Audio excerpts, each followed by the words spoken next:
one. Hi guys, well this is an absolute buzz for me. This is a familiar face for anybody who likes tennis whatsoever. Former world number 2, youngest man ever to win the French Open at 17. Back in 1989 now, Michael Chang. It's a couple of moons ago though, mate, isn't it? Yeah, a little while ago. Yeah, you're still looking in good nick. I see you've been having a hit up with your daughter the past couple of days. Tell me, Ashburton, is this the first time you've been in New Zealand? No, I've played in Auckland many times. Actually, won a couple times in Auckland, so I have good memories of coming here.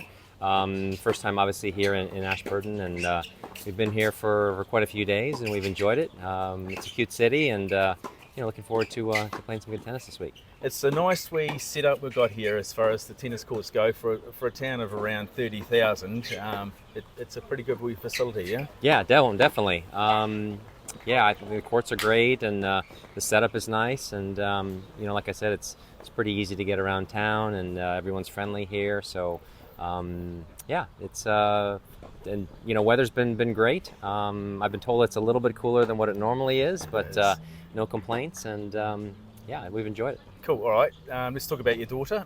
She's here with us, the ITF tournament. How's she going? And are you happy with what you're seeing on court?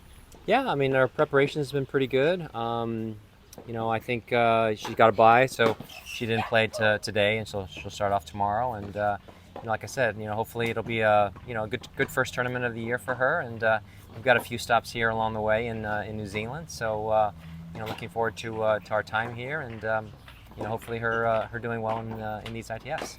So, with your tennis experience and background, mate, how does that feel for a dad, having his daughter sort of follow in the footsteps a bit? How's the emotions around all that?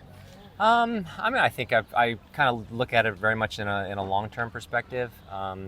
She just turned 14 last month, so obviously there's a long ways to go and a lot of things to improve upon. And these are all just kind of baby steps along the way. And if I can be there to guide her a little bit, encourage her, try to stay positive with her as much as I possibly can, and just really, I think first and foremost, just to help her to really enjoy the game and really be passionate about it.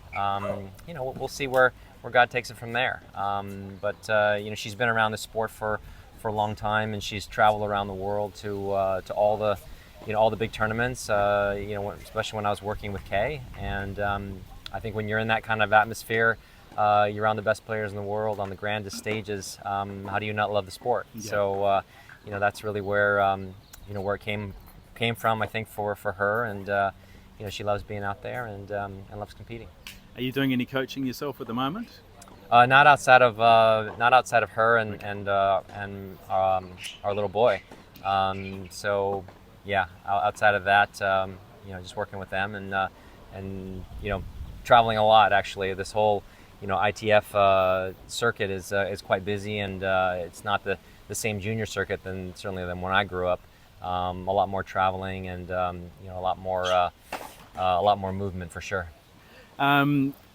Is it a whole family thing for you? Are you out here at the moment, or is it just the dad two of us? and Just the two of daughter? us. Yep. Okay. Yeah, we were actually in Asia this past week.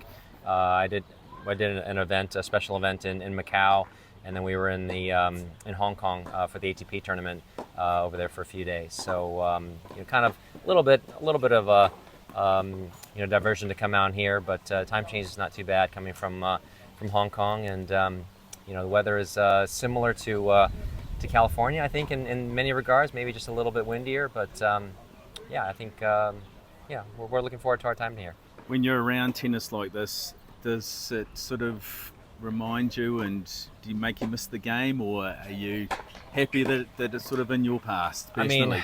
I mean, for me, I'm always around the game at some stage, whether it's whether it's juniors, with my son or with Lonnie, even around some of the other pro tournaments, whether I'm doing some different things here and there for different events. I'm always around. So this tennis is something that's been such a huge part of my life, and something that I've certainly been blessed through in so many different aspects.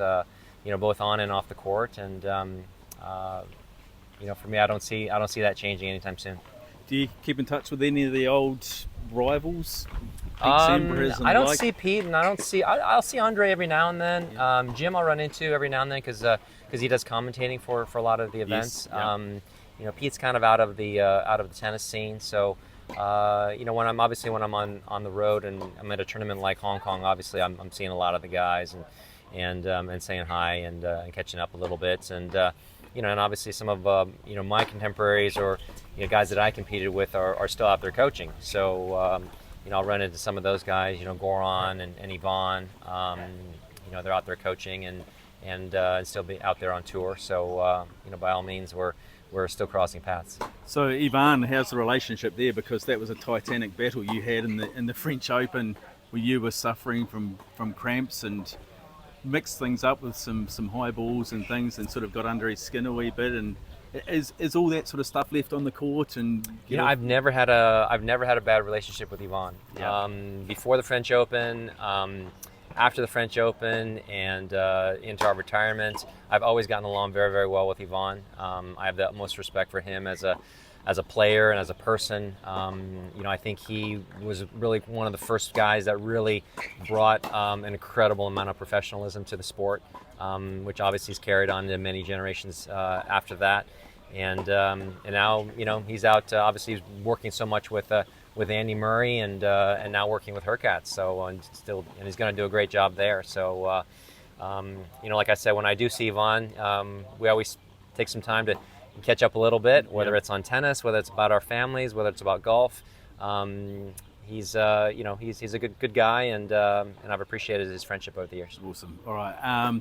When you look back now, 17-year-old winning the French Open, how does that all sink in and sit with you now, when you look back? I don't actually think about it too much anymore these days. I mean, every now and then I'll have someone come up and mention this to me, but you know, I feel like you know, for me now, you know, to be out here with my daughter and my kids, and you know, that's really a huge part of my focus, and you know, taking care of the family and helping them to excel and reach their goals, and help them to you know, hopefully be the kind of people that you know, that they're made to be, and that God wants them to be, and you know, that's my role as a father and as a husband. So that's so cool, mate. All right, I read somewhere you like fishing. Are you gonna chase some salmon and trout while you're here at all? I probably not, but I have heard there's some good fishing here. I've got a chance to peek into one of the fishing stores earlier this week, but yeah, that'll probably not happen this week. But I have actually done some fishing in New Zealand before.